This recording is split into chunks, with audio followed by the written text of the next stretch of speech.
Believe it or not, the NBA draft is gonna take place this month. What's up, everybody? It's JJ Buckets, and of course I'm doing a draft profile. That's the usual drill. You know that's why you show up to this channel. Before I fully get into things, speaking of usual drills, leave a like on the video. It goes a long way in the algorithm. Subscribe to the channel if you're new here. Plus, if you plan on doing any responsible sports betting in the near futures, make sure to check out my link in the description below. Kel'el Ware, starting off the strengths as usual. He's a great interior scorer, right? Like, I think that's an obvious standout for him, whether it be as a rim runner, whether it be catching it on the inside in the post and scoring from there. He's got a good repertoire as far as his post arsenal goes.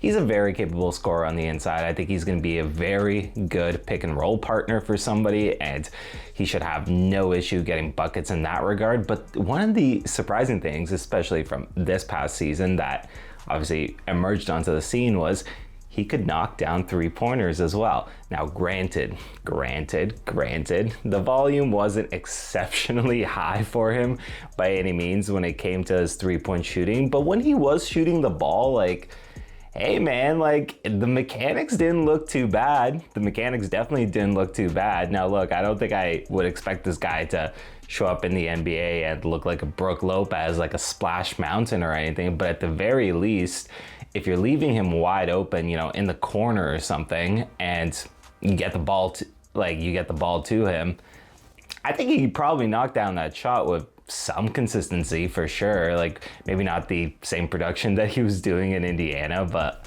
man, like, I think it's doable. I think he definitely has the opportunity to stretch his game out to that and make defenses respect him, or at least make defenses pay for giving him that shot. So I think that's a big bonus, you know, especially when you couple it with his interior scoring. And I think the big major strength with him is as a rim protector, specifically as a rim protector. I mean, I don't know if I'd throw out the word elite, but at the very least, he's a great one.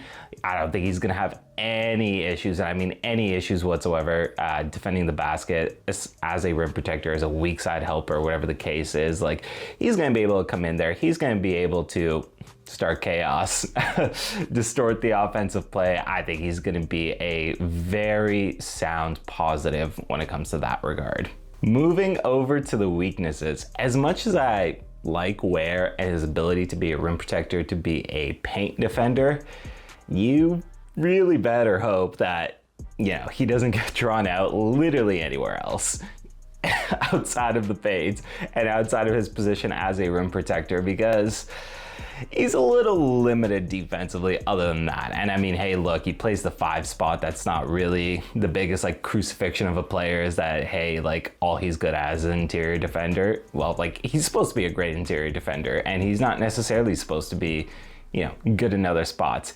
However, everybody knows switching happens a lot in basketball, and in particular, mismatch hunting is very obviously a thing that also happens a lot in modern day basketball.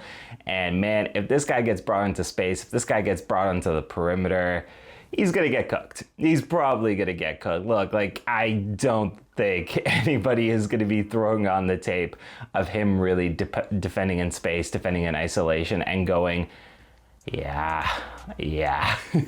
like, hey man, he's just not that great at it. And look, I mean, maybe it's something that kind of comes along with time. In a lot of cases, you know, these great paint defenders will eventually work on that aspect of their game enough to kind of fill it out. But yeah, just where it currently stands, you don't want this guy in space. You really don't. I think a big thing with him as well, his effort levels are definitely questionable. So I thought it was a big thing in terms of the story of his first season at Oregon.